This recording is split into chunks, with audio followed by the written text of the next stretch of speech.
believe that it will grow big according to God's timetable. Basta dili lang ta mo resort og mga unbiblical way para lang mutubo. Remember, makakulba kaayo ng ministry nga kadali pa lang ganing nag-exist, mitubo na dayon.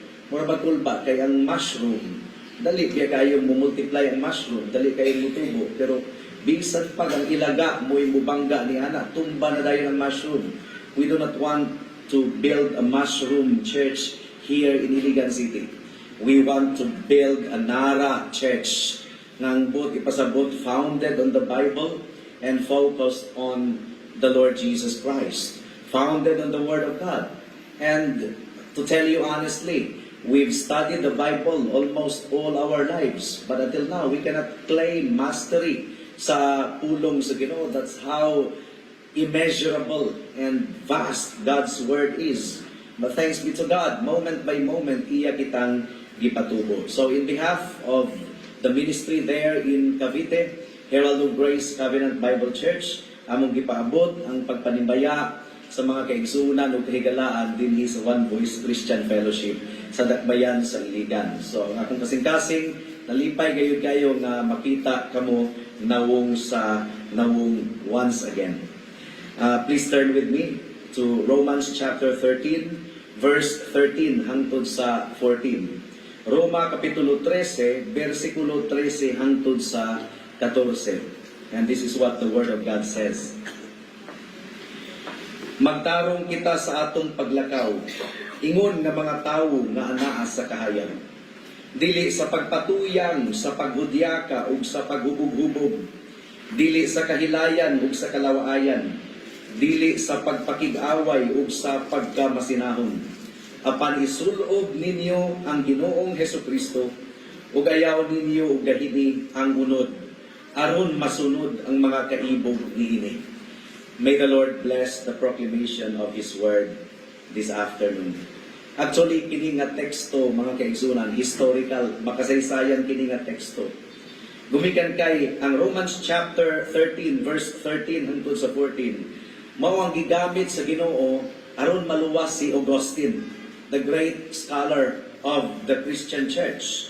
Doon ay mga historical verses, sama sa Romans 1:17, nga mo'y gigamit sa Ginoo sa conversion ni Martin Luther o ni John Wesley, Romans 1:17, na basa nila ang maong bersikulo ug maong gigamit sa Ginoo nga naablihan ang ilang kasing-kasing nga ang kaluwasan pinaagi lamang sa pagtuo, pinaagi tungod sa grasya ug maangko nato pinaagi sa pagtuo. Well, ang atong passage niining taknaa mao ang gigamit sa Ginoo nga bersikulo aron maluwas si Augustine. Si Augustine, grabe ka talented, grabe ka gifted, nga batan-on nga lalaki sa standard sa kalibutan, mga kaigsunan. Gifted kayo si Augustine. Pero isip batan-on nga lalaki, nagapos siya sa fornication o kaulan. Fornication, sexual sin. He was living a very immoral lifestyle. Ug kining si Augustine aduna siya'y mistress. He lived with a mistress. Doon na siya'y anak out of wedlock. And along with the chains of fornication, unsa pa'y kauban nga naggapos kang Augustine. Gigapos usab siya sa pagkahambugiro kaayo, pagka mapahitason. And arrogance coupled with sexual sin, mao ang nakasecure sa paggapos ni Satanas kaniya. Well, ang mama ni Augustine na si Monica, gadurog ampo alang sa iyang anak. Pero ang mga luha sa iyang inahan, wala pagayod matubag sa Ginoo. Hangtod nga one day, si Augustine naglingkod sa mga lingkuranan kauban sa congregation nga naminaw sa usa ka wali sa pulong sa Ginoo.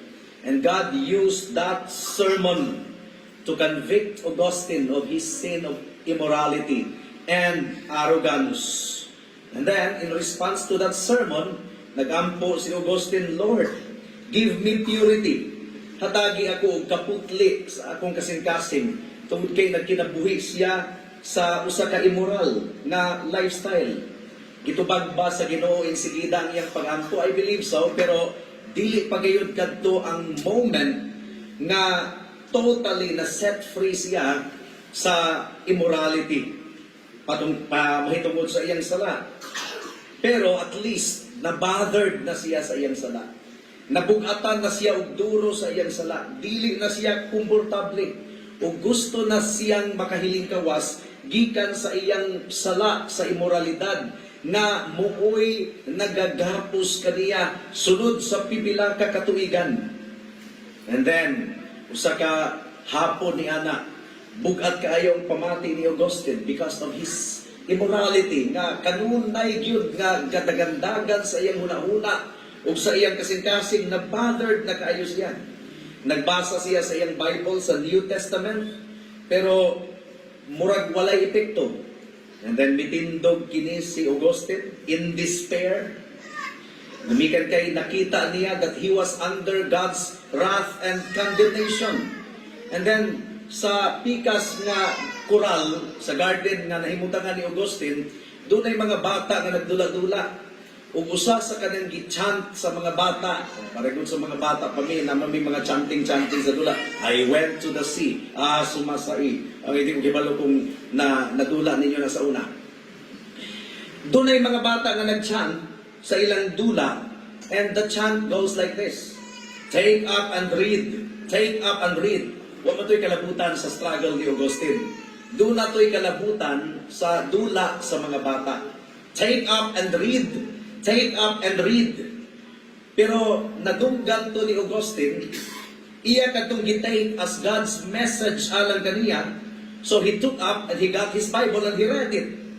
O ang iyang mga mata dito nahulog sa atong teksto ning takna sa kahaponon. Romans chapter 13 verse 13 and 14 nga nag-ingon, magtarong kita sa atong paglakaw ingon nga mga tawo nga anaa sa kahayag, dili sa pagpatuyang sa paghudyaka ug sa paghubog-hubog, dili sa kahilayan ug sa kalawayan, dili sa pagpakig-away ug sa pagkamasinahon, apan isulob ninyo ang Ginoong Hesukristo ug ayaw ninyo og gahini ang unod aron masunod ang mga kaibog niini.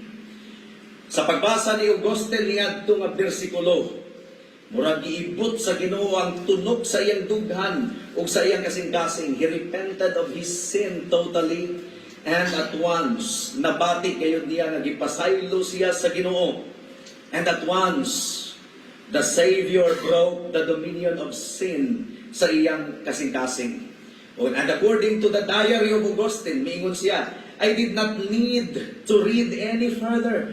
Instantly as the sentence ended, all my gloomy doubt vanished, dispelled by a saving light infused into my heart. Actually, ang atong teksto ning takna sa kahaponon mga kaigsunan, fire alarm. Dili siya alarm clock. Alarm clock, wat-uwat raman na. Kaya kung gikapoy kay kasangatanan, bisan pa kung sa tingog sa alarm clock, imura ng tuplokon o, kaya gusto pa ka matulog. Ang alarm clock, pwede ni mong mabalibaran. Nakuha na to. Pero ang fire alarm, sunog na. Pagkatungog ni mo sa fire alarm, dili pwedeng imong patio ng fire alarm, mamatay ka. You have to listen to the fire alarm. Ug ang atong teksto ning taknas kahaponon, dili siya alarm clock but fire alarm. Now it is high time to awake from our sleep. Mata diha, ayaw tulog, kinasunog na ang balay. Ang atong kinabuhi nining kalibutana, gihulagway ingon nga kangit-ngit. Ang atong kalibutan karon ngit-ngit kaayo. Nagkadautan ug nagkadautan ang atong katilingban. Nagkangit-ngit ug nagkangit-ngit ang atong katilingban. So kita isip mga katawhan sa Ginoo, naglakaw sa dapit nga mangit-ngit, pero dili kita nahasakop sa kangit-ngit. We walk in the dark of this world, but we are not of the dark. Muna ang giingon sa 1 Thessalonians chapter 5 verse 5, ang giingon dinhi, kamong tanan iya sa kahayag ug iya sa adlaw. Dili kita iya sa gabi o iya sa kangit-ngit. So kita kuno iya sa kahayag Although ang kalibutan nga atong gilaktan ngit-ngit, pero ang mga katauhan ni Kristo iya sa kahayag.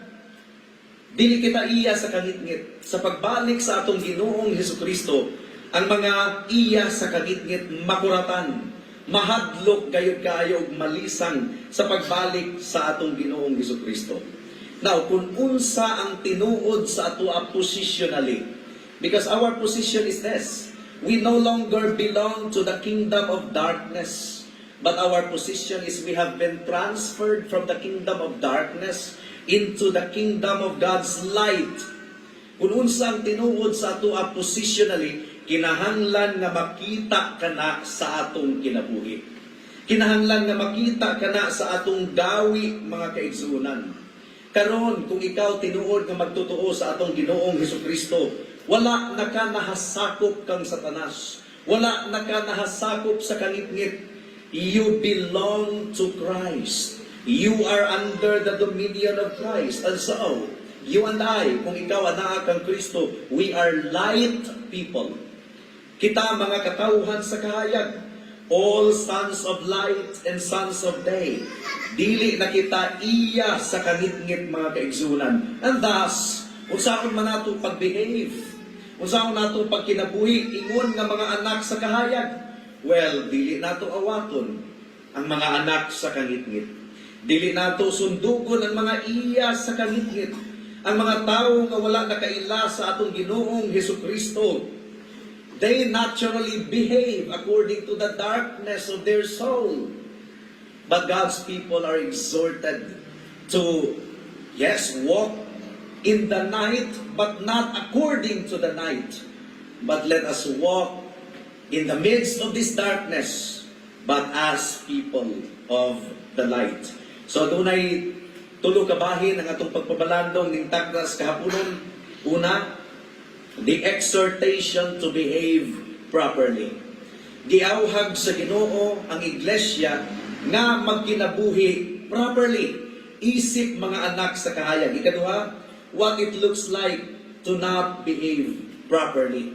Unsa ang picture, unsa ang description sa mga tao nga wala nag-behave properly. Atong tanawon kini mga tawhana ning takda sa kapunon ug atong itandi sa atong kinabuhi, mga kaigsunan.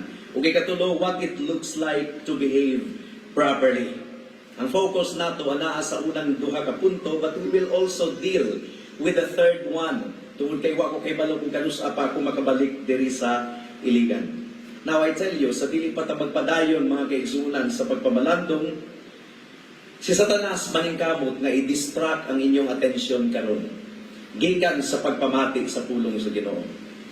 Mahimong kanunay mag-message ang inyong messenger, kay dunay amigo nga makikita sa inyo, but for some reasons ania ka mo dinhi, so mabothered na ka ug di na ka makakonsentrate sa pagpaminaw.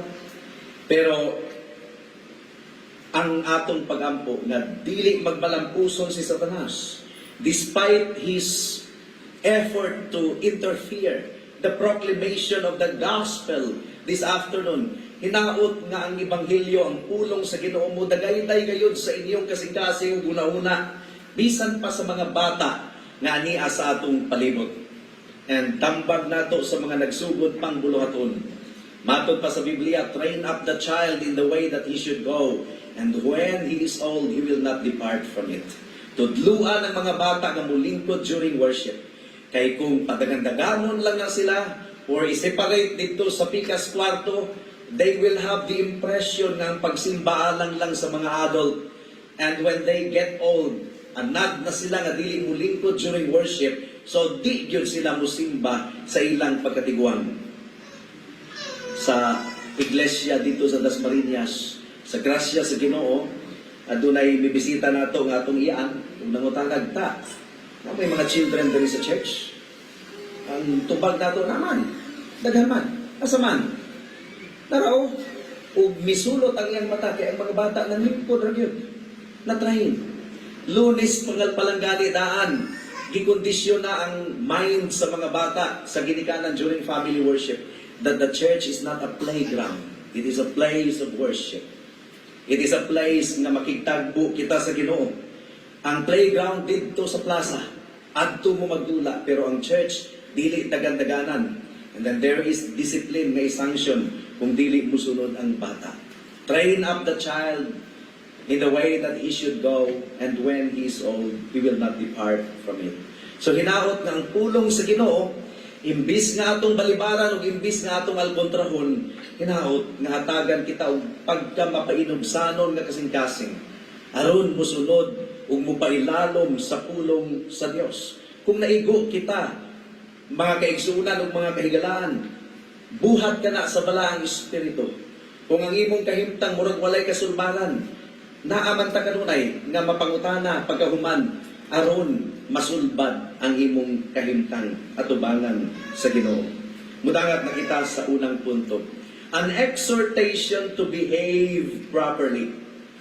Ang giingon ni Pablo, let us walk according to the light. At pasabot ni ini mga kaigsunan, giapil ni Pablo ang iyang kaugalingon sa iyang exhortation. Wala mingon si Pablo nga paglakaw kamo.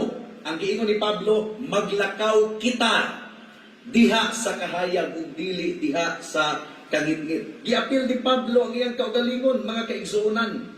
Magtarong kita sa atong paglakaw. Let us walk properly. So wala gi-exclude ni Pablo ang iyang kaugalingon, kundi apil siya. And that is an encouragement to all of us. Nga bisan pa og dugay na diay kita diha sa Ginoo. Pareho ni Pablo nga apostol na gud siya.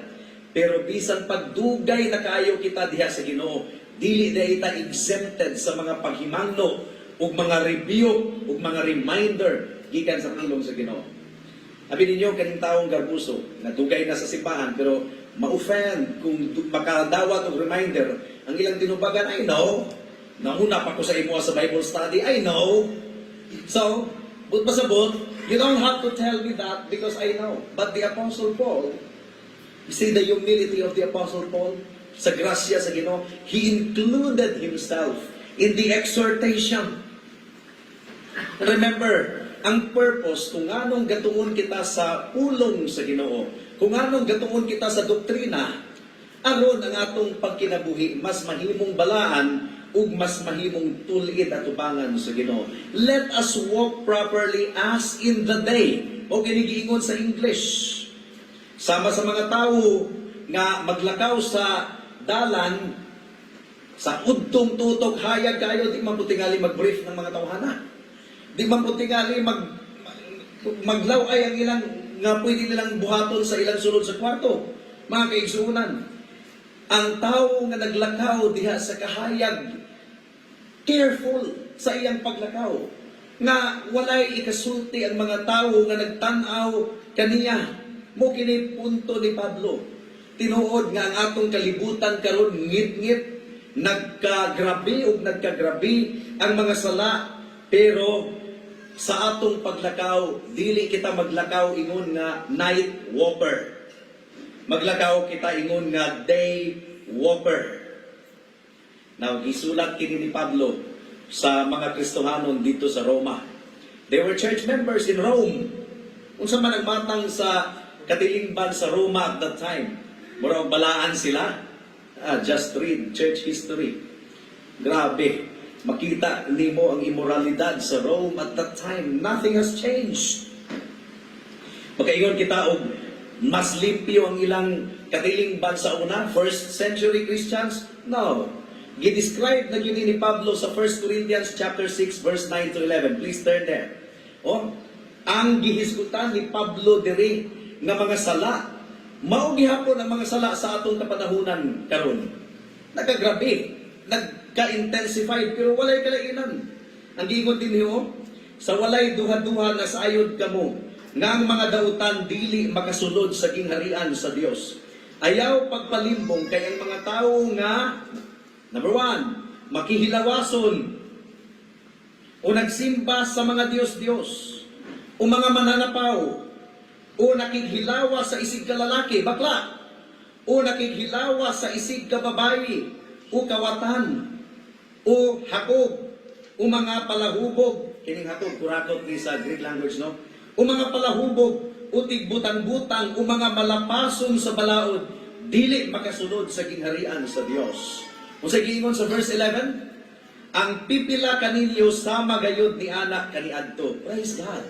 Ang usa ka Christian gibag-o sa Ginoo ug giilaki ni Pablo nga ang pipila kaninyo sama gayud ni anak kaniadto apan nahugasan na kamo sa inyong mga sala ug gihalad na kamo ngadto sa Dios, gimatarong na kamo sa Dios, pinaagi sa ngalan sa Ginoong Hesukristo ug pinaagi sa Espiritu sa atong Dios. Mao nga giingon sa 2 Corinthians 5:17, if anyone is in Christ, he is a new creation. Ang tawo nga anaa kang Kristo nahimong bag-ong binuhat. Mao nga giingon ni Pablo, this is what some of you before. Kung saan nahitabo, ganong nabago man sila. The gospel of the Lord Jesus Christ. The saving grace and the saving power of the Lord Jesus Christ. Ilang nadunggan, midulot sa ilang kasing-kasing, milihok ang balaang espiritu, ug sila naghinulsol sa ilang sala, mibiya sila sa ilang sala, ug misunod kang Kristo. Gipasaylo sila pinaagi sa dugo ni Kristo. Gisuluban sila sa pagkamatarong ni Kristo. They are now in the light. They used to be in the darkness, but then, it doesn't mean to say that they are now in the light, nga dili na sila nanginahanglan og warning. Di kinahanglan gihapon nila ang warning, aron dili sila mag-relapse, aron dili sila mahulog sa temptasyon. Umikan kay bisan pag-unsa ka pastor, ang usa ka pastor. Dili mga superman ang among mga mata, nga kung makalitli og laway nga salita, dili mi affected. So man, doon na di kubal ang mga mata sa pastor? Dili pwede. Pariho lang ang imong struggle o ang akong struggle. And that means pastors and members need the constant reminder of the Word of God. Nakita ninyo itong pastor nga na-involved sa krimen sa Cagayan de Oro City. Maangin ang mga nagtinarong ng mga pastors. Daghang mga pastor ang nahulog sa imoralidad. All of the sudden, nahibawan na lang nakitaban sa secretary niya sa church. Meaning to say, that is why Paul included himself in the exhortation, let us behave properly. We are not saved by God aron magkumpiyansa ta sa atong pagkinabuhi. Giluwas kita sa Ginoo, gisakbit kita niya gikan sa kagitgit o gibalhin diya sa kahayag, but we need constant reminder of the Word of God because we are living in the midst of this dark world. Samtang nagpaabot kita sa pagbalik sa atong Ginoong Hesukristo. That's the first point. Muna ang exhortation ni Paul na kita maglakaw or magkinabuhi properly as in the day and not according to the deeds of darkness. Ikaduhang punto, mga kaigsunan, what it looks like not to behave properly. So, atong ihatag ang sumala sa lingwahe sa Biblia kung unsa ang description sa mga tao nga wala naglakaw sumala sa kabubuton sa Dios. Unom kasala ang gihisgutan ni Apostle Paul diri. Unom kasala pero tulo ka partner. So 3 times 2 equals 6. Kining unom ka mga bisyo nga gihisgutan ni Pablo, usara ang common denominator niini. Ako ang masunod. Ang akong enjoyment moong masunod. You see, YOLO. Diba, dunay expression karon nga YOLO. You only live once. Yes, you only live once. So sa man ang conclusion. Therefore, enjoy. Wrong conclusion, no? You only live once. Therefore, enjoy. Accommodate the cravings of the flesh. Wrong conclusion. You only live once, therefore be careful. Be careful. You only live once, therefore surrender your life to the Lord. Maunta na ang conclusion, no? Ang conclusion sa mga tao kay lahi man. You only live once, therefore enjoy. Ayaw nagbali-balihan ng mga tao diha. Enjoy, just do everything that you want. So self-will. But the people of God know that we only live once. Yes, that's a common knowledge. But our conclusion is different. We only live once and therefore, we offer this one life to our Master, to our Lord, and to our Savior. Will you say amen to that? Amen. That should be our conclusion, mga kaigsunan. Dili ingod ang atong kaugalingon ang masunod. We only live once. After this, according to Hebrews 9:27, is the judgment. As it is appointed for man to die once, and after that to face judgment. We only live once, and after that we face judgment, and therefore let us prepare. Magandam kita alang sa atong pag-atubang sa Dios. Ang unang pares sa deeds of darkness na gisgutan din sa English is carousing and drunkenness. Carousing and drunkenness. Ang Greek word kay di mo matingala nga nung maghisgot kita og Greek language. Kaya ang New Testament gisulat sa Greek language. Ug ang pastor, aron ma-interpret niya ang pulong properly, kinahanglan tunaan ang Greek language. So ay mo katingala ha, nga sa mga wali ni Pastor Jeremiah kanunay, mo balik kita sa Greek language, kaya dili biya ang English ang final authority. Ang final authority ang Greek language. And we study Greek language. Ang gingon sa Greek language, ang pasabot sa carousing in Greek language, kining mga tao nga mahilig sa party nga adunay drinking. Ug kana nga party nga adunay drinking, moabot og tungang gabi, moabot og lapas pa sa tungang gabi. Muna ang carousing sa Greek language. Revelry mo kini ang saba kayo nga adunay disco. Naa na day na sa unang panahon. Adunay inom, adunay party, nga grabe ang paghubog, lapas pa sa tungang gabi, unya adunay loud noise, disco. Abi nato og modern invention ng disco. Dili ay. Insakto lang yun ang meaning sa disco is DISCO, Dancing in Satan's Company. Dancing in Satan's Company yun. So, daghan sa first century believers, doon na sila background. Unya, kining carousing sa Greek language, muna ka na siya ang party nga dunay pag-inom, dunay pagsayaw-sayaw nga mula pa sa tungang gabi, unya ang mga stepping sa sayaw, sensual. Drunkenness, carousing, drinking parties, abominable idolatries. Dili, komportable ang mga anak sa Ginoo ni Ana nga mga dapit. Mo nga giingon ni Pedro sa 1 Peter chapter 4 verse 3. Ang giingon din ni mga kaigsunan. Please turn there if you have your Bibles. Ang giingon diri, igo na kadtong inyong pagkinabuhi nga sama sa mga walay pagtuo. Kaniadto na puno sa kalawayan. Di ba? Kaulad, paghubog-hubog, nanubra sa hudyaka. We are not against party. Di ba party, mamutong nahitabo sa ito kagahapon, kaya doon na may kaon. Pero wala ta nanubra sa hudyaka. Di ba, kung mag-birthday, kasi may birthday karon lately, di ba doon na may kaon, pero wala ta nanubra sa hudyaka. Tinuod, mag-video kita, pero wala ta nanubra sa hudyaka. Nga, mura pag walay ka ugmaon ba? Grabe no? Oo. Kaniadto na puno sa kalawaayan, kaulag, paghubog-hubog, nanubra sa hudyaka, pagsigig inom ug pagsimba sa mga Diyos-Diyos. So, in Greek language, gigamit gihapon ni Pablo ang pulong nga drunkenness and carousing as deeds of the flesh. Dili angayan sa mga katauhan sa atong buhi nga Dios. Ang naghisgutan po din ang drunkenness. Ang drunkenness, kining dili ang kanang pag-inom mo mismo, that's not drunkenness. Drinking na. Ang drunkenness, kaning nahimo ka ng intoxicated. Nahubog na jud ka. Natamaan na ka. Ang tao, hubog, mahimog yung walay buot. Diba? Mahimong walay buot. Ang dili singer, mahimong singer, automatic. Ang hinumon sa dili pahubog, nahimong tabian. Ang tanawa, nahimong isog. Uy, ug ang tarong gasampanay naman naghigda na sa dalan.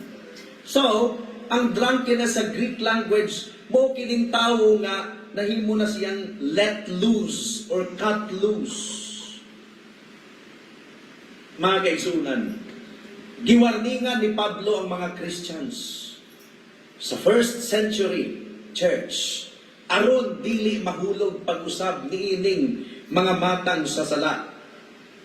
Unsa may atong una-una nga, unsa man una-una ta nga mas maayo kita kanila. If they needed warning before, the more the people of God in 2023 need warning. Because this world is becoming more and more evil. Ikaduha nga pair sa kasalanan nga gihisgutan ni Pablo dinhi as deeds of darkness, duha. Una is chambering and wantonness. Ha? Mga big words. Mga lawom nga. First time pa ninyong nadungog ang chambering? Chambering? First time pa? Ito lang ipasabot. Kaya po magining sa Greek language, chambering, wantonness. First time pa po. Na nadunggan. Basig pansit kanton ang nasa inyong una-una, no? Dili kanton, wanton. Wanton. Basig chowking ang nasa inyong una-una. Alam na may wanton po di isang chowking, no? Wantonness. Unaho na ito ang chambering, mga kaigsunan. Kining chambering, nag-refer kini sa sexual intercourse outside marriage. Sexual intercourse outside marriage. Chamber. You are chambering, meaning to say, you are having sexual intercourse outside marriage. Ang wantonness, mao kining licentiousness, unrestrained lust, kaulag nga dili mapugnan, mga kaigsunan. Now, kung ang usa ka tawo na kinabuhi niini, o na-bothered ikaw sa kamatuoran nga imong nadunggan ning taknas kahaponon, adunay kapasayloan sa Ginoo. Adunay kaluwasan sa Ginoo sa tanang mga tinuod nga naginulsol.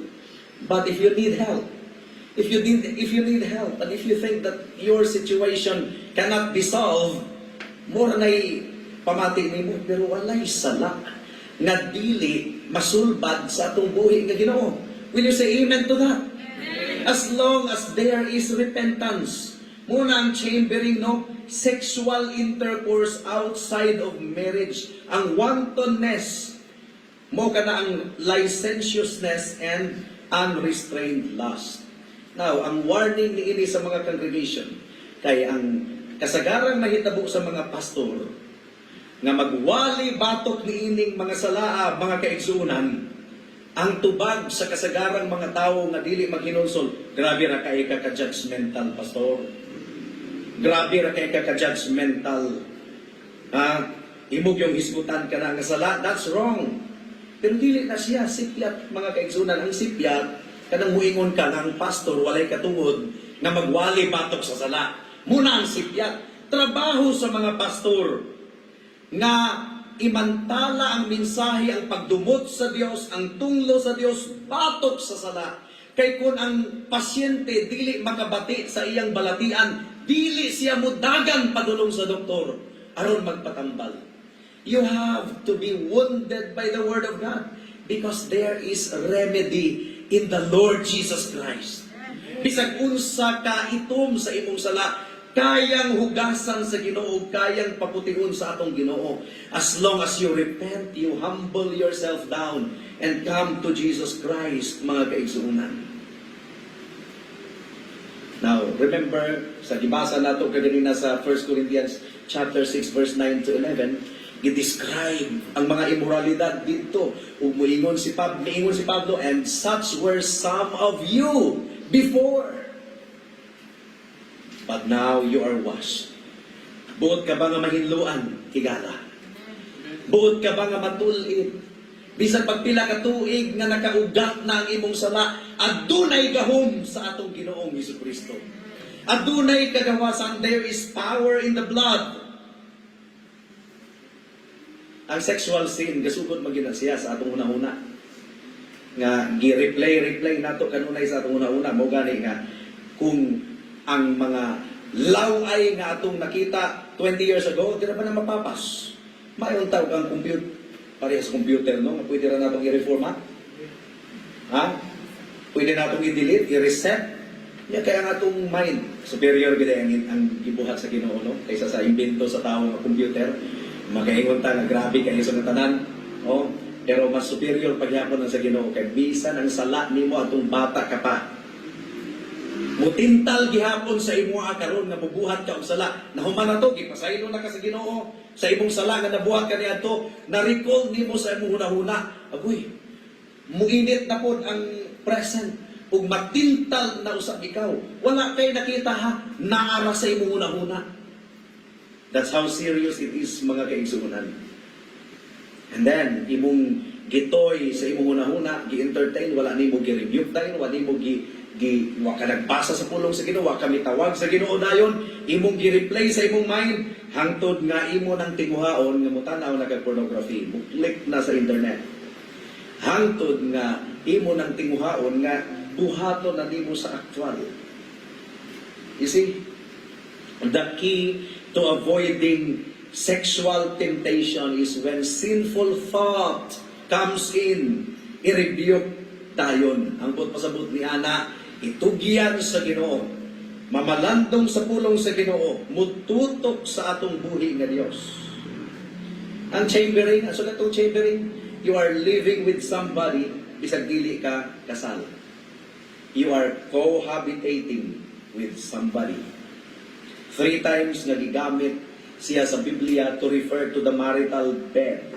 Obviously, ang chambering, ang pasabot, to sleep together. It is obviously speaking of 2 people sleeping together and having sexual relations outside the bonds of marriage. Wantonness, licentiousness, negligence of restraint. Just do anything. As long as you have the opportunity, sulitin ang pagkakataon, matudpas sa mga Tagalog. Chambering. Nagdawat ikaw og privileges. Bisag walay responsibility. Diba? Uso karon ng friendship with privileges. Kung pasabot, friend lang kuno ang duha, pero dunay privileges. Well, you are taking something that does not belong to you. You are taking something that you have not committed to. Wala kay responsibility. Ang marriage is a responsibility. You commit yourself under a covenant in the sight of God. And then, gumikan kay mi sumpa ka atubangan sa Ginoo, kay imong dawato ng imong asawa, ingon nga imong asawa, imong bana, ingon nga imong bana, you are now rightful to do the marital act, and you now have the right to produce children. Children come along. Kinahanglan dunay tatay nga moatiman. Di ba? Ang giingon sa pulong sa Ginoo, if a person does not provide for the needs of his household, he is worse than an unbeliever. Ang tao nga dili mo provide, bisag able to work pero dili mo provide alang sa needs sa iyang anak o sa iyang asawa, that person is worse than an unbeliever. Nakuha na to. So, children come along. The father has to provide. The father has to become a father to the children. Ang problema sa mga tatay dito sa Pilipinas ay hara mo istorya kung nakabuhat na og sipyat ang anak. Di ba? Kung walay gibuhat na sipyat ang anak, gahilom ang tatay. Unya, mo istorya ang tatay, mutiog lang kung nakabuhat na og sipyat ang anak. Kung sa may bation na sa anak, layo gyud ang iyang dughan sa iyang tatay kung walay bonding. Ang insakto nga na, doon ay formative relationship. Walay gibuhat nga dautan ng anak, kunya maayo ang dagan sa iyang kinabuhi, dunay bonding. Dunay formation, gibansay ang dunay bonding, gitudluan. And then kung masipyat, moingon ang tatay, di ba ako naman ang gitudlo nimo, ano imong gibuhat? Mo disiplina. So, pero kung ang tatay gahilom, kung lindot ang dagan, niya ay haramutingog kung dunay sipyat, wala na resistant na ang anak-anak. Layo ang iyang dughan sa iyang tatay.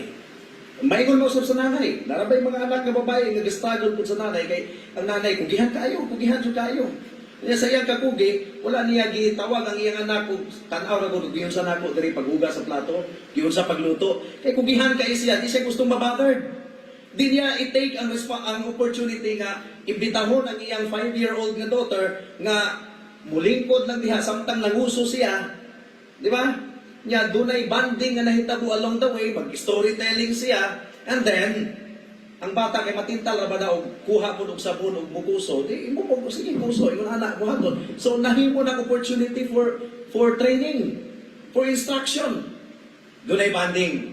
Nya kay ang nanay nga sobrahan kay sa kakugihan nga hala hatagan og tablet ang anak para dili na siya maisturbo sa iyang pagpanglaba. O ang anak nasipyat sa housekeeping, ratatat ang baba, layo ang kasing-kasing sa anak, sa iyang nanay. Nakuha na to, chambering. Adunay usa ka anak nga gisagot lang, adopted. Nahibawan niya nga adopted siya, mga kuha na siya, mga 40 years old. Nahibawan niya nga adopted siya. No, not 40 years old, ang mga 20 plus years old. Nahibawan niya nga adopted siya. So, nadawat naman niya, kay gibangga man po siya sa ga-adopt niya. Unya, nahibawan niya later nga doon na dahil siya igsuon. Ngayon ini ang ngalan. So, iyan ang search sa Facebook. Niya kay pagtanaw niya ito ng person, dagway man niya ang iyang nakita. Kikulbaan na siya og duro. So, the-message na siya. Iyan na katunan na ang iyang igsuon, silingan ra din niya, halos silingan ra. Unya, nakita silang duha. Nakita silang duha. Igsuon yun sila. Sa ilang pagkita o pag-isuristot, nadiskubrihan nila nga doon na napod sila ikatulong nga igsuon. Ilang gitanaw sa Facebook, parehag yung kay dagway. So, nag-meet ning tulo ka man nagsuon, but mas, ang napag-alaman nga, nahibawan, nasayra nila nga, pareho sila og nanay, lailain ng tatay. Unya, kababayan ratong tulo. Dili, but pasabot, ang nanay, nanganak, gibilin. What do you think produced those 3 children? Marriage or chambering? Huh? Chambering produced those 3 children. Whoredom ang nag-produce ni Adto. Now, ang modern Christianity, mura po ng chambering. Luwas na kuno sila. Gidawat nila si Kristo ingon nga manluluwas. Nya, member po sila sa church, pero nag-chamber sa kalibutan. Nakig-live-in gihapon sa kalibutan. Di ba? They receive benefit from God. They want to receive blessing from God, but they are not committed to God. They are not committed to their Savior. And they want to receive benefit from the church, but they are not committing themselves. Musimba, kasasa sa kabulan, may muangkon sila nga Christian. But they are always chambering with the world. Nakuha na to. Muangkon sila nga, naa sila sa Ginoo. They expect to receive the favor from God. But they do not want to commit themselves to God. They are chambering with the world. Ang pagtanaw nila sa Ginoo is just Santa Claus. Nga muhatag sa tanan, nilang gikinahanglan. Mo-claim sila nga luwas na sila pero wala gid sila tinuod nga naghinulsol. Nga gitaligdan ang tanan. Di ba ang lalaki nga daghaguyab, makakita siya sa iyang meant to be na gyud nga forever. Taligdan niya ang tanan niyang uyab. Diri na gyud siya mag-focus, iyang pakaslan. Committed na. Dili mag-chambering outside. Now there are chambering type of Christian. Modern Christianity. They go to church on Sunday, but on Monday, they party, they laugh with the world. They wanton with the world. They carouse with the world, mga kaigsunan. They want God's blessings, but they do not want themselves to be exclusively God's. They have 2 lovers, the world and Jesus. And during their sporadic visits, ang but pasabot ang sporadic, kinining talagsaon ra kaayo nga musimba. During their sporadic visits, dili man ang Ginoo ang ilang focus ang kalibutan. Anya makahinumdom sila nga uy dugay naman kung makasimba, musimba. Chambering, mga kaigsuunan. There is no such thing as salvation without commitment to God. Ang salvation is a covenant between God and man. God and sinner na giluwas sa Ginoo, gipasaylo sa tanan niyang mga sala. It's a covenant between God and man. Misaad ka sa Ginoo na imong ihalad ang imong kinabuhi ngadto kaniya. Gipasaylo ka sa Ginoo, giluwas ka sa Ginoo, gilimpyuhan ka pinaagi sa iyang dugo. Gipapas ang tanan nimong sala o gisuluban ka sa Ginoo sa iyang pagkamatarong. That's the saving grace of God. And then ikaw nga giluwas. Unsa man ang imong commitment sa Ginoo? Wala. Pwede ba nga doon ako'y gikasal nga duha diri? Kunya, akong gipangutana ang bata, Peter, will you receive Angelica to be your wife through thick and thin? Yung famous Peter, I do. Yung pag pangutanan ako kay Angelica, will you take Peter to be your husband? And then si Angelica may mga mag-hesitate.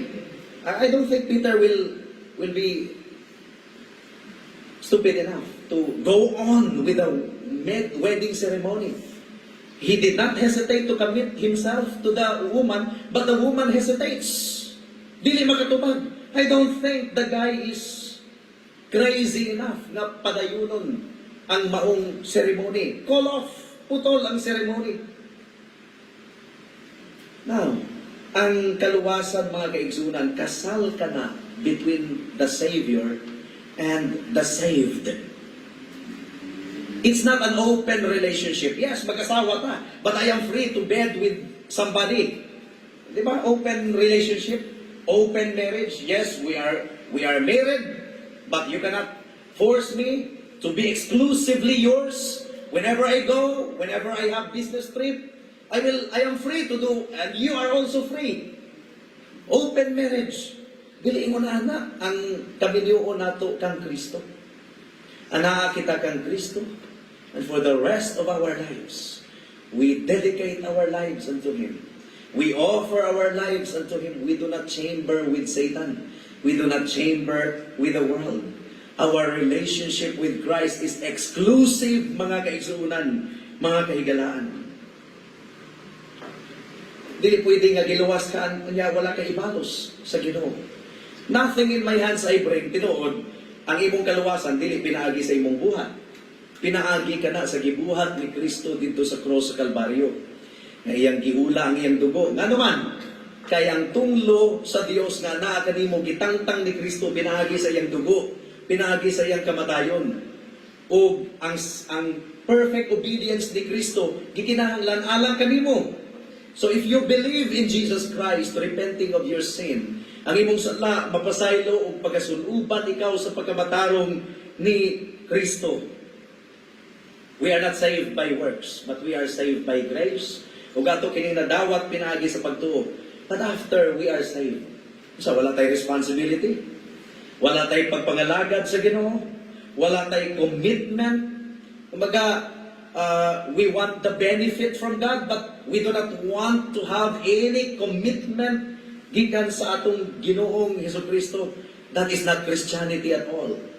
Christianity is the church is composed of people nga giluwas sa Ginoo pinaagi sa iyang grasya ug kana nga mga matang sa tawo na kinabuhi na diha sa kahayag ug wala na nagkinabuhi diha sa kangitngit. Ilang gilikay ang ilang kaugalingon gikan sa kalibutan. They live in the world, but they are not of the world. Well, ikatulo nga sala nga gihisgutan dinhi, ika-5 ug ika-6, tulo man ni kapares. So 6, mao kining strife and jealousy. Ang strife kining dili magpapildi og lantugi.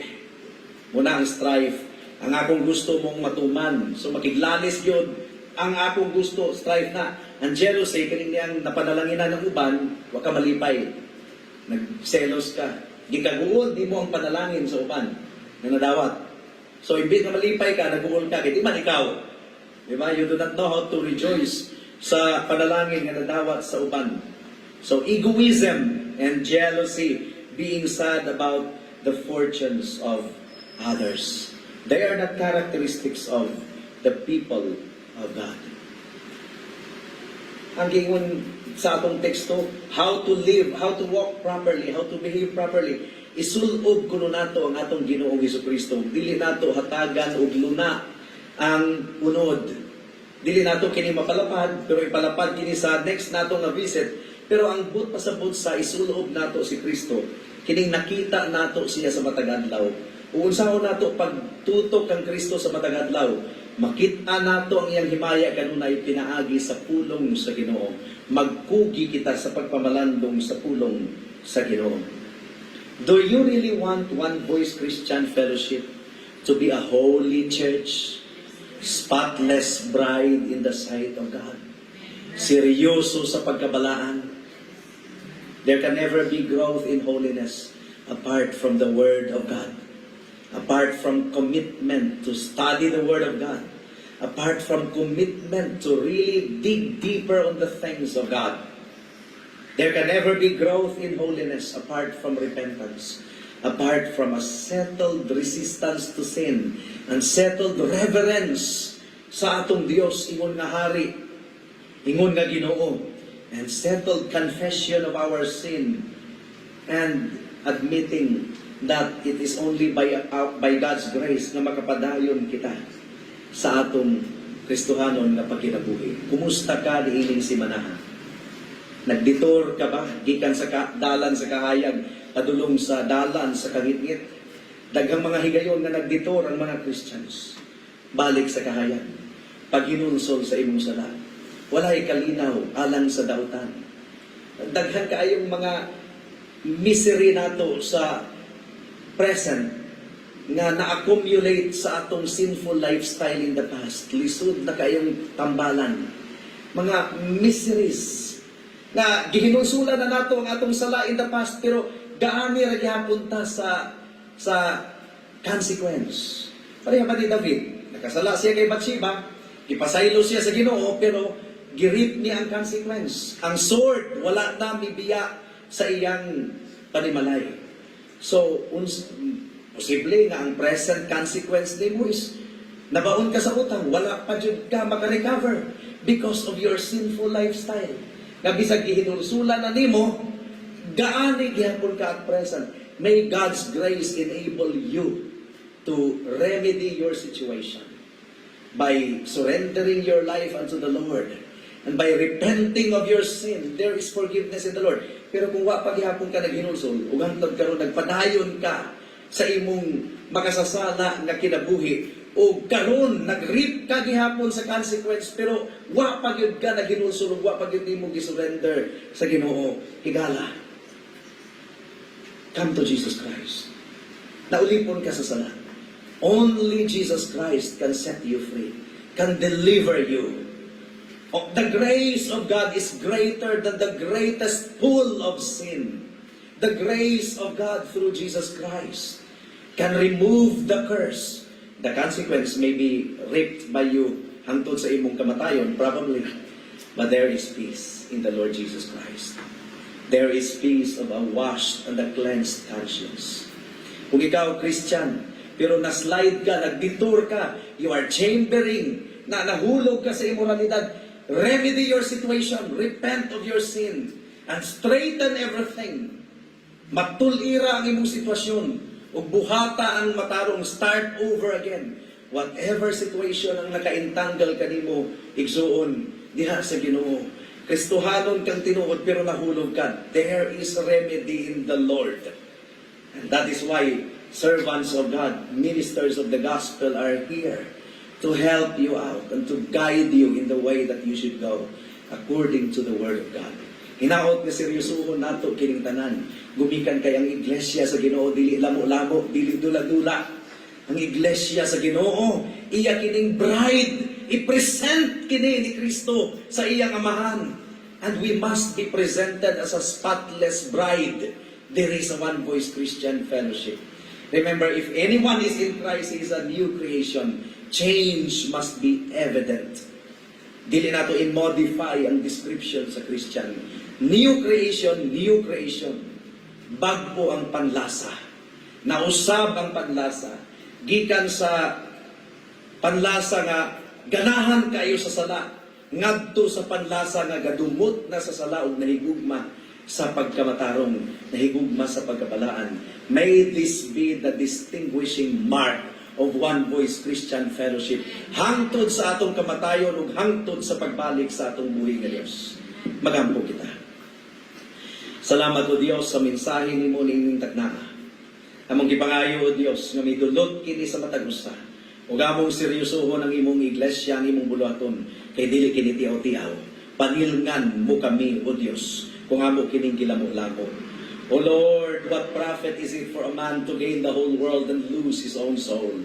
Hinaot nga gitandog nimo ang matag usa nga sa nahabilin nga di po mi makaingon nga katuigan kaya wa mi kahibalo kung moabot pa mamig 1 year, 2 years, 3 years. Nahabilin nga bahin sa among life. 1 day or 2 days or weeks, we do not know. Hamo kining i-offer kanimo. Hinaot nga ang saving grace mahimong settled sa matag usa niining tagna. Oh God, we commit all of these things unto you. In Jesus' name we pray. Amen.